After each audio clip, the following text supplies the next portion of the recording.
The story begins by showing the happiest day of Choi Bon-do and Ma Jin-ju's lives as they stand at the altar, beaming with joy and anticipation. The enchanting Jin-ju muses to herself that all romantic tales end in marriage, a moment of bliss after a long, arduous journey. Fast forward 14 years, and their love story has taken a tumultuous turn as they now find themselves outside the court, finalizing their divorce. Emotions run high as Jin-ju gasps for air, ready to leave everything behind. However, Bon-do implores her to allow him frequent visits with their son, So-jin, a plea that tugs at her heartstrings. A month before their divorce, Jin-ju retreats to her room and stares at today's date on her calendar, a painful reminder of their wedding anniversary. Her eyes fall on a stunning jewelry gift bag containing a pair of exquisite earrings. Just as she tries them on, Bon-do barges in and snatches them away, claiming they're meant for a doctor at work celebrating their birthday. Jin-ju's heart sinks, sensing that their marriage is crumbling. That night, panic sets in as little So-jin starts vomiting incessantly. Jin-ju frantically tries to reach Bon-do, but he is too preoccupied with entertaining a client, leaving her alone to handle the crisis. Meanwhile, Bon-do finally answers a call from his client, Dr. Hyun-sog, who is in a state of frenzy after his wife discovers his infidelity. He implores Bon-do to dispose of any evidence before she causes a scene.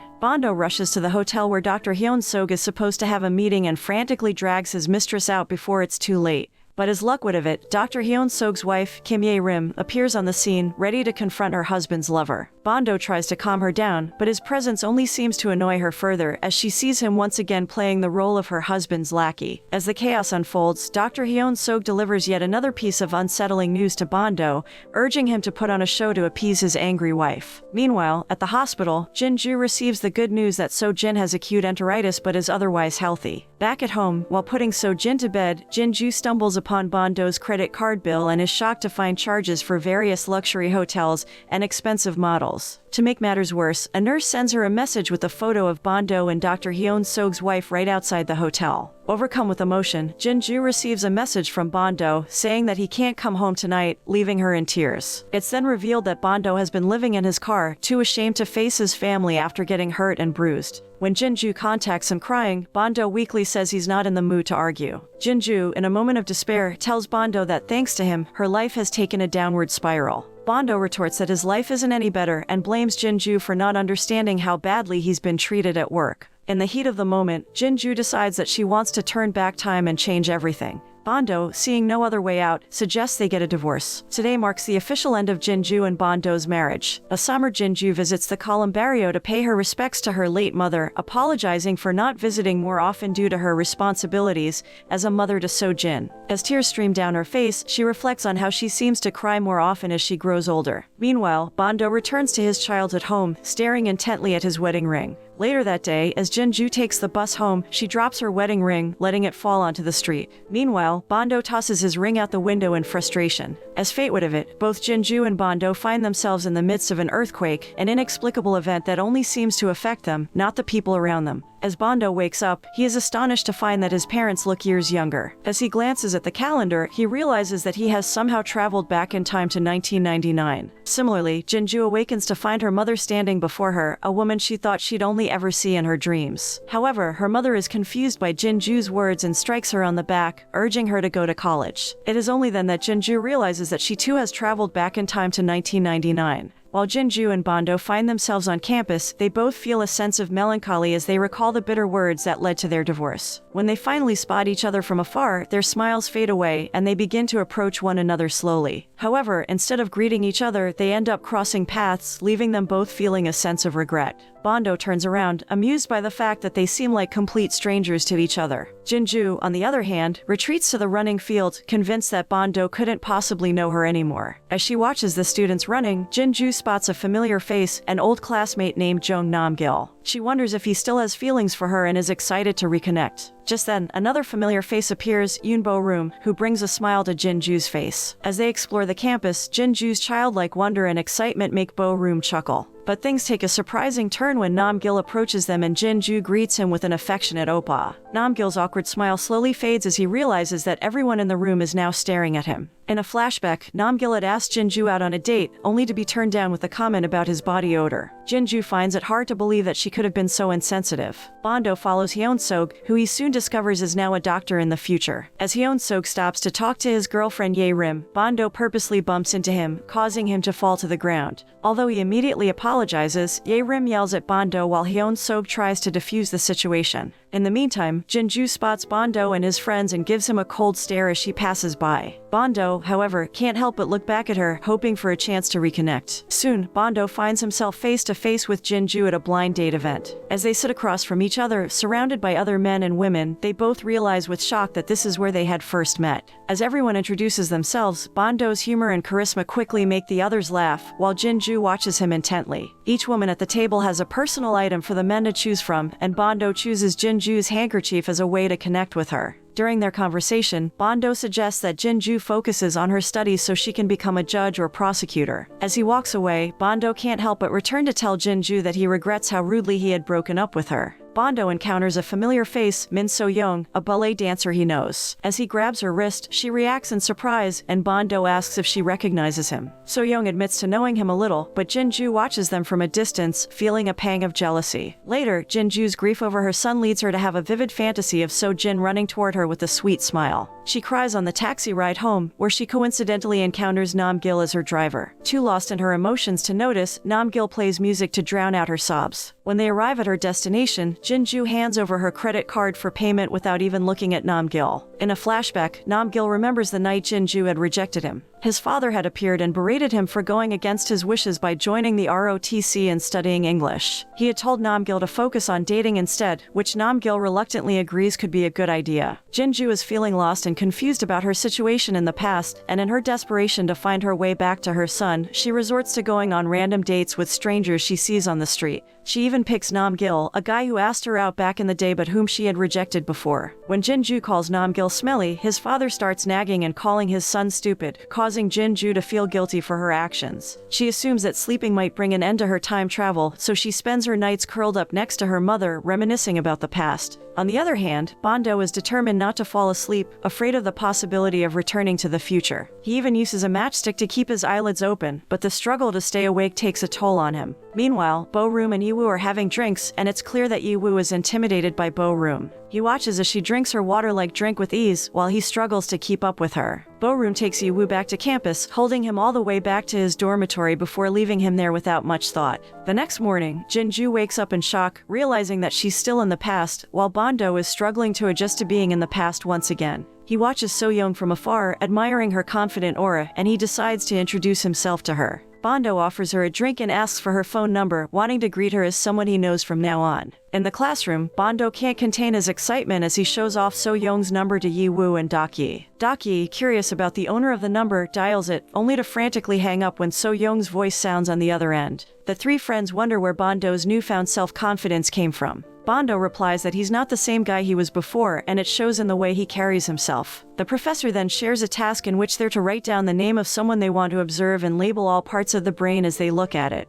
Bando fills his with words like coward and stingy. The stingy word echoes in his head as he remembers all the times Jin-ju called him that during their marriage. His eyes meet Jin-ju's as he realizes that she, too, has traveled back in time. After Bando finishes talking to Jin-ju, he tells her to ignore him and act like they've both always been here. But Jin-ju reminds him that she did the same thing, calling him stingy again. She suggests they find out why they've been sent back in time, but Bando insists that they should just be grateful for the opportunity to change things. He thinks they should live their lives to the fullest now, even if it means living them apart. Jin-ju is slightly hurt by his words, but she bravely agrees with him. At the club, Hyun-suk answers a call from his girlfriend and lies that he's at the library. As he hangs up, he joins his team outside and they spot Jin-ju and her friends. Hyun-suk and his friend follow their waitress to their table and join them, but the atmosphere quickly becomes awkward. Bo-room suggests they go dance and the other women leave, leaving Jin-ju with the two men. Before she can leave, Hyun-suk hands her a note with his phone number and a sly smile. Jin-ju takes it with a small smile and nods. Meanwhile, Bando and his friends arrive at the club and see Jin-ju there. Bando frowns, realizing she's out drinking with another man. Jin-ju tries to dance away from him, but Bando grabs her arm and demands to know what's going on. Jin-ju is drunk and starts to ramble, while the other women are having a good time with Bando's friends. Daki makes the mistake of challenging Bo-room to a drinking competition but ends up choking on his drink and declaring her the winner. Suddenly, the waiter bursts in and informs them that their friend Jin-ju is too drunk and needs their help.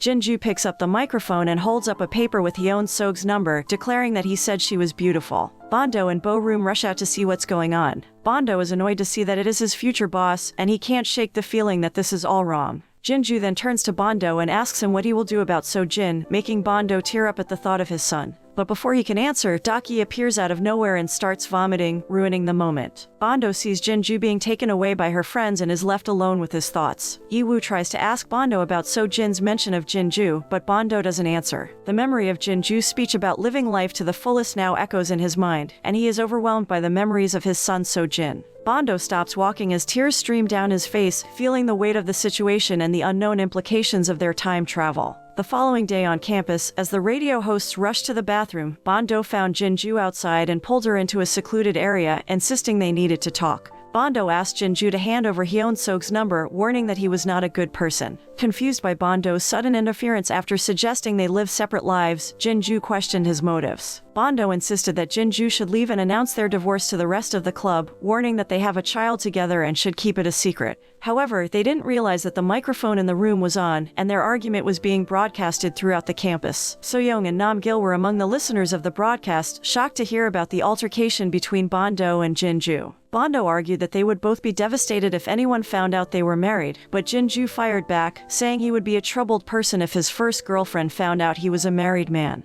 Bando insisted that he was not married, he was divorced, and when Jinju demanded alimony, he said he was a poor student who can't afford to give her anything. Meanwhile, not far from the radio station, Sol listened to the broadcast, realizing who the divorced couple were. The argument left her feeling uneasy, and she wondered what had happened between them. In class, Bando listens in as his classmates discuss the latest gossip about divorced students. He's oblivious to the fact that they're talking about him and Jinju, and even joins in the conversation. Bo-room wonders if the whole thing was just a radio drama that Jinju was using to entertain herself, but the radio host clarifies that it was a real argument. After lunch, Jinju and Bando find a quiet spot to talk and agree to keep their arguments private from now on. However, as they start discussing the radio broadcast, their tempers flare up again. While in the atrium, Jinju thinks she's receiving a confession from Nam-gil, but he quickly clarifies that he picked her randomly on the night of his supposed love confession. Jinju is left feeling crushed and hurt that she misread the situation and assumed that Nam-gil liked her. In the ballet room, So-young is struggling in rehearsals and her instructor accuses her of looking heavy. Bando arrives with donuts for everyone, including So-young, but she declines due to an upset stomach. Suddenly, So-young collapses and Bando rushes to her side and takes her to the treatment room. So-young is in a lot of pain, and Bando feels helpless as he watches her suffer. It was nighttime and the history majors were gathered for their events. The new students were asked to enter the library, which was said to be haunted by the ghosts of former new students. They had to find a red envelope, which was hidden somewhere in the library. Jinju decided to give it a try and headed inside.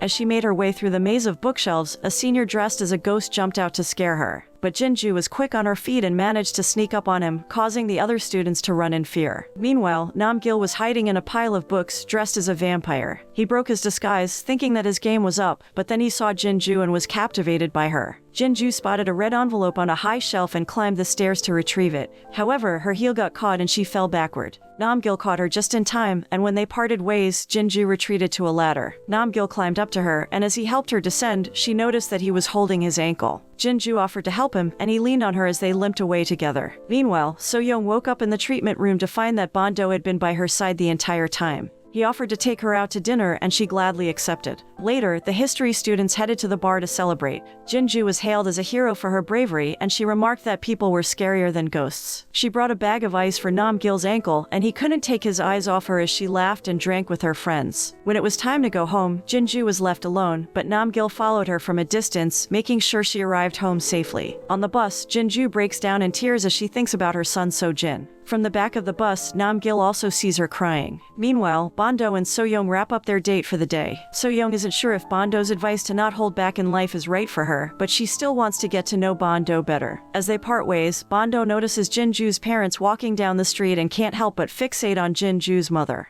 The next morning, Jinju's mother returns home to find a box of grapes at her doorstep, left by Bando, who remembers that they are her favorite. As she walks forward, a young man bumps into her and drops her groceries. He doesn't apologize, and Jinju's mother calls him out for his rudeness. However, the man stands up to fight and Bando soon arrives to defend Jinju's mother. After the man leaves, Bando helps Jinju's mother pick up her groceries and comments that she must be very proud of her son. Just then, Jinju arrives and violently pushes Bando away from her mother. She accuses Bando of trying to use her mother to get to her and demands that her mother come inside. Jinju's mother tries to explain that Bando helped her, but Jinju is too upset to listen and drags her mother away. Bando watches them go, hurt by Jinju's accusations. In 2017, Bando reads an article about So-young who had to retire from dancing due to an injury. Jinju enters the room, and Bando quickly closes his laptop, attempting to hide what he was reading. Jinju then opens her own laptop, and Bando explains that he was just curious about how So-young had been doing since they first fell in love. Jinju looks a bit upset and they start arguing about the meaning of first love. In 1999, Jinju warns her mother not to let Bando help her anymore. Her mother looks confused, not understanding the sudden change in attitude towards Bando. Bando is drinking, and his eyes are filled with tears as he remembers the sweet memories of his little son So-jin. Meanwhile, Jinju is curled up in bed, weeping over the absence of little So-jin. Jinju accompanies her mother to the doctor for her illness, and the doctor assures Jinju that her mother will live a long life. However, Jinju knows better, being from the future, and she walks into her mother's room to see her receiving treatment. On campus, Bando sneaks into So-young's room while she listens to music. Bando finds it interesting that So-young listens to hip-hop rather than classical music. Bando suggests So-young dance to ballet with a hip-hop song, but So-young finds it a strange combination. That night, Bando and So-young go to the cinema to watch a movie. Bando buys popcorn and is surprised to find that the worker at the counter is Jinju's father. Bando quickly tells So-young that he needs to use the bathroom. So-young waits at the table but is surprised to see Jinju sitting at the table next to Nam-gil. As Bando and So-young enter the cinema, they spot Jinju and Nam-gil sitting together. Bando and Jinju share a tense look, neither of them happy to see each other. So-young warns Bando that the movie they're about to watch is known to make people cry. It's Suiri's movie. Bando insists he won't cry, but Jinju knows better. He always cries when they watch this movie together. As the movie progresses, both couples are moved to tears, except for Jinju, who manages to hold back her emotions. Nam-gil looks towards Jinju, surprised she didn't shed any tears, while Bando doesn't cry because he's too busy stealing glances at Jinju, who is engrossed in the film. Later on, Yiwoo confesses his feelings to Bo-room and asks her out on a date. Bo-room is initially taken aback but quickly accepts, laughing in delight. When Bando and So-young walk home, they stumble upon a crowd gathered around a hip-hop dance group performing on the street. Bando immediately gives So-young a boost to join the circle, and she nervously but enthusiastically tries to keep up with the skilled dancers. Everyone cheers her on, and So-young can't help but beam with joy at the end of the routine. Bando is filled with happiness seeing So-young enjoying herself so much. The rain poured down heavily the next day, and Jinju found herself standing at the same bus stop as So-young. She watched So-young pack away her umbrella and decided to leave. But before she could walk away, Bando approached So-young and offered to walk her home. A big smile appeared on their faces as they started to walk away together, leaving Jinju's broken umbrella behind. Nam-gil was there to cover Jinju with his own umbrella. As Bando and So-young walked together in the rain, they crossed paths with Jinju, and Bando couldn't help but glance at her over his shoulder. In the future, Bando tried to persuade Yiwoo not to date Bo-room because he knew how it would end up hurting him.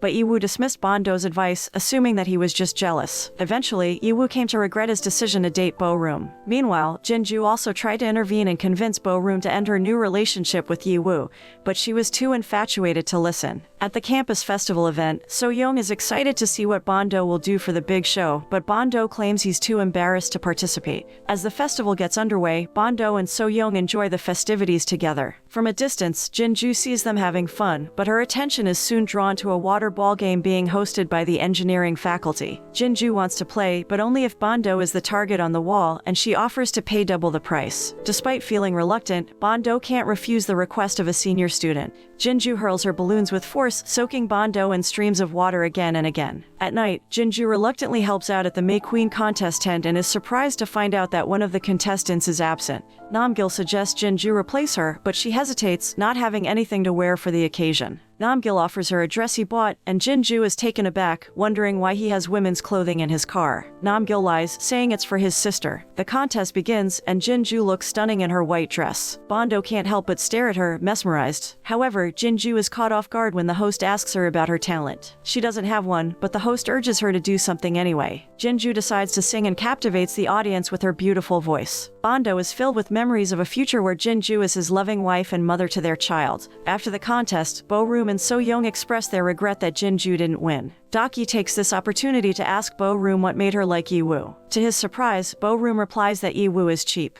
Unbeknownst to her, Yi-woo overhears her answer, feeling hurt and dejected. Jin-ju heads to the bathroom to change into her normal clothes, but she finds the women's restroom under repair. While waiting outside, she overhears a group of boys talking about how sweet she is, but the sweetness of their words quickly turns sour as they make derogatory comments about her. One of the boys even mentions giving Jin-ju away to his friend when he gets bored with her. Furious, Jin-ju bursts into the restroom to confront them, but they quickly leave, leaving Nam-gil behind. With Jin-ju still fuming, Nam-gil offers to walk her back to the event room. As they quietly wait for the coast to clear, Bando suddenly opens the door, causing a moment of shock and awkwardness. Afterward, Bando and Jin-ju have a tense conversation, with Bando sarcastically suggesting that she must be thrilled to start a new life with the tall and handsome Nam-gil. Jin-ju shoots him a glare and walks away, leaving Bando feeling guilty. Meanwhile, on campus, Bando overhears So-young arguing with her mother about a ballet competition. So-young's mother wants her to focus on academics and give up ballet, but So-young is passionate about dancing. Bando joins the conversation, telling So-young that running away from home is not a solution. However, he encourages her to continue pursuing her dreams and assures her that he will always support her. Hyun-suk and Ye-rim discuss an upcoming party for medical students, known as a girlfriend-inviting event, and Ye-rim expresses her desire to be invited. However, Hyun-suk is hesitant and explains that he doesn't want to publicize their relationship until he becomes a successful doctor and can face his family with pride. In the meantime, Bando meets Jin-ju and shares with her the story of how Hyun-suk cheated on Ye-rim with another woman in the future. Jin-ju suggests they take revenge on Hyun-suk, not just for Bando, but for all the women he's taken advantage of, including herself. Bando questions her motives, thinking she's only doing this for him, but Jin-ju insists that it's for all the women who have been hurt by Hyun-suk's actions. Jin-ju meets Hyun-suk at the bar as planned. She pretends to be a rich woman, sharing her fake travel stories with him. Soon, Hyun-suk asks Jin-ju to accompany him to the medical student party, which is known to be a girlfriend-inviting event. Their plan is to have Bando take Ye-rim to the party to meet Hyun-suk.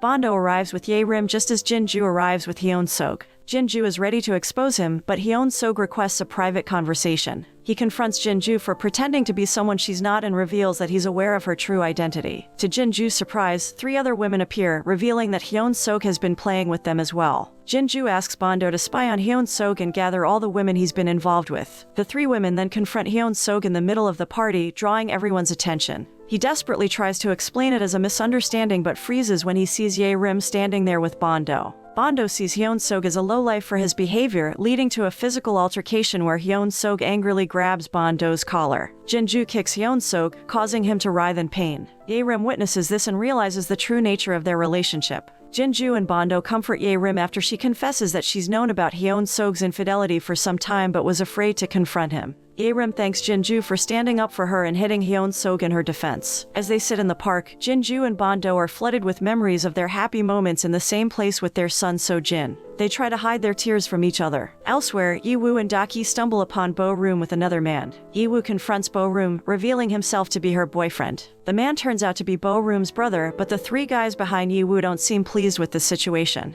On her way home, Jin-ju is confronted by Hyun-suk, who doesn't care about the consequences of his actions and threatens her. In a moment of fear, she screams for help. Nam-gil arrives just in time to rescue Jin-ju and warns Hyun-suk not to mess with her again. As they walk away, Jin-ju thanks Nam-gil for his help and asks why he's in the neighborhood. Nam-gil jokingly suggests that it's because she likes him, but Jin-ju warns him not to get too close because she might have a hidden maternal side that could scare him off. Bando and So-young have lunch together and discuss So-young's recent desire to run away from home. Bando tries to convince her to go back, but So-young is hesitant. As they walk back to Bando's house, So-young's father unexpectedly shows up and tries to take her home. So-young refuses, but Bando signals for her to leave with her father. Meanwhile, Yi-woo has dinner with Bo-room's brothers and argues with them about Bo-room's independence. On their way back to the dorm, Yi-woo asks Bo-room if she likes him for being inferior, and Bo-room clarifies that she likes men who are kind and considerate. The next day, Sol submits a leave of absence request at school, and Bo-room finds out about it from the staff. Bando meets with So-young to check on her, and she tells him that her parents agreed to let her take a break from the competition. Meanwhile, Jin-ju, Bo-room, and their friends discuss Sol's disappearance, and Jin-ju and Bo-room receive handmade coasters from Sol. Bando admits that the coasters were meant for Jin-ju from their future home, causing her to feel emotional. Bando is caught off guard when Jinju's mother appears in front of him outside Jinju's house. She recognizes him from their previous encounter and asks if he is named So-jin, which leaves Bando speechless. Jinju's mother then reveals that So-jin is the name of the son Jinju cries about every night. Bando is stunned by this revelation but clarifies that he is not So-jin. Meanwhile, Daki sneaks into his father's restaurant and attempts to steal from the cash register, but his father catches him and chases him with garden scissors. Daki manages to lock himself in a room where he is surprised by Sol, who works at the restaurant. Sol confides in Daki that she left school because she couldn't decide on a major and decided to enter the workforce early. She makes him promise not to tell anyone about her situation, and Daki swears to keep her secret. The next day, Daki decides to share Sol's story with Jinju and Bo-room over a meal at the restaurant where Sol works. Sol opens up about her family's financial struggles and her decision to leave college out of guilt for burdening her parents. She initially didn't want to share her struggles with her friends, but Jinju and Bo-room encourage her to lean on them for support. Sol's mother overhears the conversation and intervenes, asking if parents shouldn't take care of their children even in times of financial hardship. She reminds Sol that even though they may have struggled, they will always do their best to provide for her. Sol breaks down in tears and hugs her mother tightly, with Jinju and Bo-room looking on with sympathy. The following day, Bando walks to campus and is offered a ride by Ye-rim and her driver. Ye-rim thanks Bando for helping her get over Hyun-sog and admits feeling embarrassed about the situation. She asks him to protect her if Hyun-sog ever harasses her again, but Bando starts to feel uncomfortable with the request. Meanwhile, Jinju witnesses an older woman shouting at a student for spilling drinks on her expensive clothes. Jinju bravely approaches the woman and criticizes her for her entitled behavior towards other students. The woman raises her hand to hit her, but Namgil steps in and pulls her hand away. It is revealed that the woman is Namgil's mother. Back at the dormitory, Bando asks his friends what they would do if they were 38 years old and had the chance to go back to when they were 20. His friends give typical answers like dating, but when they see a spontaneous travel poster for a club, Bando comes up with his own idea. He steals his father's car and takes his friends on a joyride around town, picking up each friend one by one, including Jinju. At first, Jinju hesitates to join the adventure, but as she sees the excitement of her friends, she decides to come along. The group drives to various locations and relives their youth, enjoying carefree moments together. In the evening, the group gathered around the campfire and enjoyed a delicious dinner. They sang karaoke, joked around, and shared stories with each other. Jinju and Bando reminisced about their wedding day and how happy they were. But as they looked at each other, they couldn't help but feel a sense of sadness. They tried to hold back their tears, not wanting to ruin the mood of the night. The next day, they decided to head to the beach. Jinju was enjoying the relaxing atmosphere and Bando couldn't help but smile as he watched her happiness. They were surprised to see Namgil there and Sol explained that she invited him to join them. Bando wasn't thrilled about having Namgil around, but he didn't say anything. As they walked to their inn, Sol expressed her happiness about being back in college. She realized that quitting college was a mistake and she didn't want to regret it for the rest of her life. Jinju smiled at her friend's determination. Later on, Jinju went for a walk with Namgil. He was nervous and distant when she asked about his mother, but Jinju urged him to appreciate the time he had with his parents. She shared her own experience of losing her mother and how grateful she was for the time they had together. Bando and Jinju continued to enjoy the stunning view of the fireflies on the old bridge. Bando felt a twinge of jealousy when he saw Namgil walking with Jinju. He tried to push his feelings aside and focus on the beautiful moment, but his jealousy lingered. At home, Jinju had a heart-to-heart talk with her sister about respecting their mother more. She reminded her sister that their mother won't always be with them and they might regret not treating her well. Jinju also recalled the time of their mother's death when her sister burst into tears next to her. On campus, Bando was on his way to ballet and b-boy shows with tickets that So-young had given him.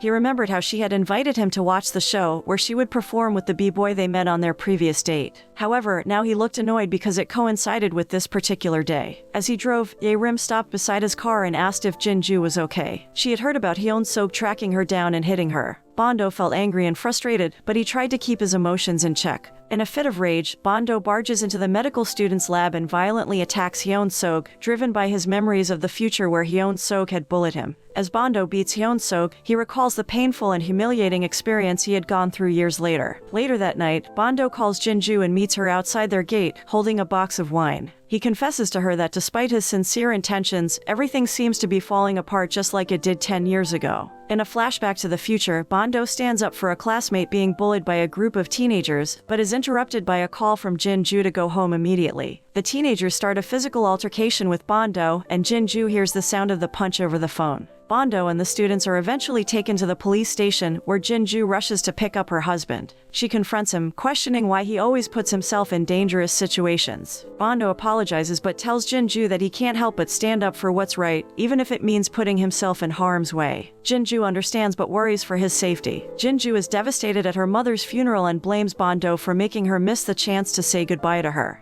They both cry and regret their actions, wishing they had done things differently. In 1999, Bando breaks down in tears as he confesses his feelings to Jinju. He admits that he's been struggling to live a good life and has only felt sorry for everything. Bando tells Jinju that he misses her mother as much as she does. Jinju's mother suddenly appears and sees the two of them crying. She asks why they are upset, and Jinju quickly makes up an excuse that Bando is upset with his friend and needs to talk to her. Bando joins Jinju's family for a meal, but he can't help feeling sad as he remembers how Jinju's mother treated him kindly even though he was just a son-in-law from the future. Jinju notices his sadness and looks at him with concern. When they sit in the park, Jinju and Bando have a heart-to-heart conversation. Jinju asks Bando why he didn't tell her about his meeting with Hyun-suk. Bando had always thought that he could protect Jinju, but now he realizes that he can never do that completely. Jinju tells him that she doesn't need protection, she just wants him to stay by her side. She expresses that this is where they grew apart, and all she wants now is for Bando to hug her and cry with her. Jinju sobs, feeling like everything is meaningless. In secret, Bando wishes to make Jinju smile again. Jinju tearfully tells him that he should have told her sooner. On campus, Bando has a conversation with So-young. He notices her disappointed expression and remembers that she missed him at her performance the day before. Bando apologizes to her, but So-young understands that he doesn't have feelings for her. She simply wants to give him a ticket because it was Bando who introduced her to her new hobby. Bando is happy to hear that So-young has found something to pursue if she ever retires from ballet. Despite the awkwardness between them, Bando and So-young part ways amicably. Jinju arrives on campus and is met with a group of protesters demanding Nam-gil's father step down from his position at the university. Suddenly, they spot Nam-gil's father arriving in his car and they swarm him.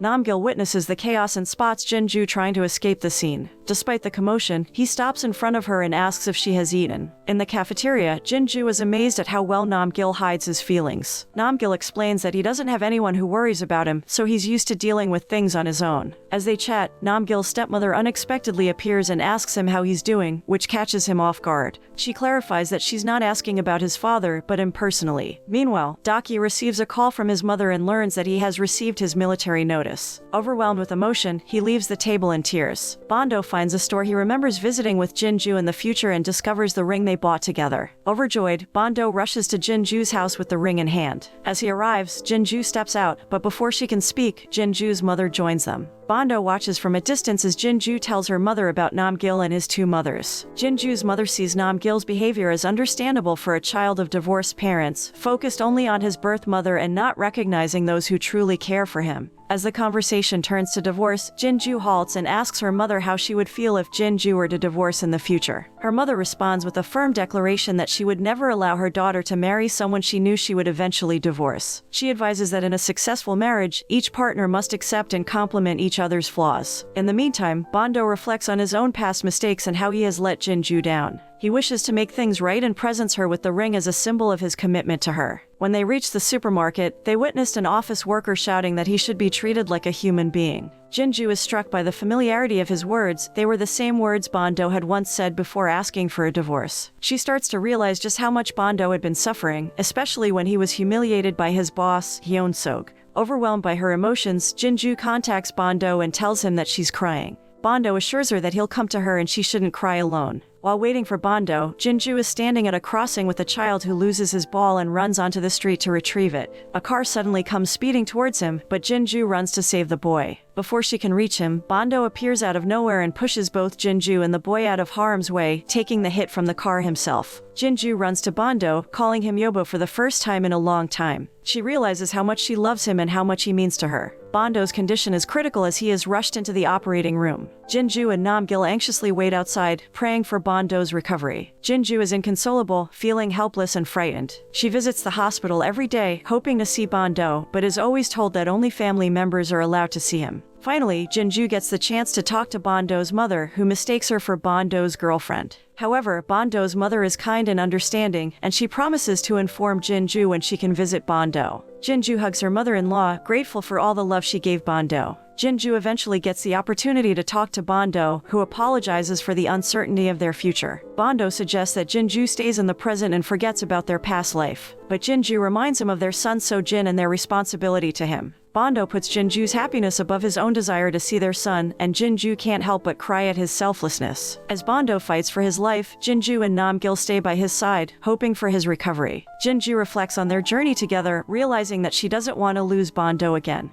A hospital employee returns Bando's rings found during the accident, which he had purchased for Jinju in the future. Overcome with emotion, Bando apologizes to his son and contemplates his decision to sacrifice his own desire to see Sojin for Jinju's happiness. The following day, Jinju and Namgil visit a playground. Namgil confides in Jinju about his fear of playing, revealing that he always felt abandoned as a child when the other kids went home. He longed for a mother who wasn't there for him. Jinju shares her own experience of motherhood, acknowledging how difficult it can be. She reassures Namgil that his mother's absence may not have been a choice, but rather a circumstance. Namgil confesses his growing feelings for Jinju, but understands that her heart belongs to someone else. As they prepare to part ways, Namgil offers to drive her home, but Jinju decides to stay at the playground for a peaceful moment of reflection. At home, Jinju has a heart-to-heart with her mother about the recent events. Jinju's mother reminds her to go back to her baby and take care of him. In a flashback, Jinju's mother recalls reading a letter that Jinju wrote to her in the future. In the letter, Jinju wrote about going to the club, public baths, karaoke, drinking, and finally saying goodbye to her mother. Back in the present, Jinju's mother tells her that she doesn't know what happened, but she knows that Jinju can live without her parents, but she can't live without her child. Her mother encourages Jinju to be strong in the face of adversity and to never give up. Jinju and her mother share a warm hug, and her mother gives her words of encouragement before they part. Early the next morning, Namgil's stepmother stops Namgil before he leaves and shares important information. Namgil's father has retired. She also gives him anchovy rice balls she made, showing her affection for him. Later on, national championship cheerleaders Bo Room and Yi Woo perform in front of a cheering crowd. Daki and Sol are among the audience, cheering them on and hoping for their everlasting love. In the future, Daki reluctantly goes to the barber to serve his military service. When he emerges, he wears a baseball cap as a sign of respect and shame. Meanwhile, Bando and Jinju prepare to go back to the future. However, Bando is preoccupied with why Bo Room broke up with Yi Woo in the future. Jinju reveals that Bo Room is unable to have children due to infertility. Bando is taken aback, realizing that Bo Room must have been struggling with this all along. Jinju points out that as the only child in 3 generations, Bando carries a lot of pressure to continue the family line,